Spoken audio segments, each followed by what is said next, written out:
আসসালামু আলাইকুম প্রিয় দর্শক, আশা করি সকলে ভালো আছেন। যদিও বা আমি কোনো রাজনীতিবিদ না, সাধারণ মানুষ হিসাবে কিছু কথা বলতে চাই। তো আসলে বেশি কিছু বলতে চাই না। সিলেটে সাদা পাথর তোলার বিষয় নিয়ে অল্প কিছু কথা বলবো।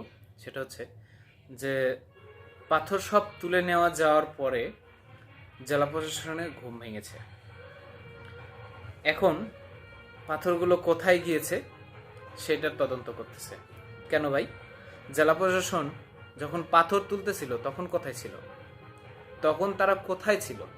আসলে তারা তো তখন নাকে তেল দিয়ে মনে হয় ঘুমাচ্ছিল।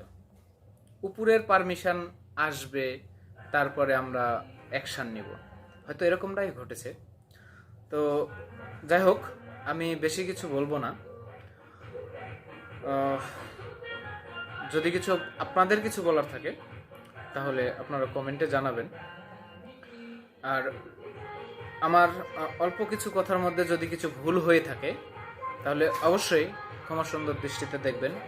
আমি এটা কাউকে ছোট করার জন্য বলি নাই, কারণ এটা একটা পরিবেশ বা প্রাকৃতিক একটা বিষয় যেটা দর্শনার্থীদের মন কাড়ে। খুব সুন্দর একটা জায়গা। তো যাই হোক, ধন্যবাদ, ভালো থাকবেন, আসসালামু আলাইকুম।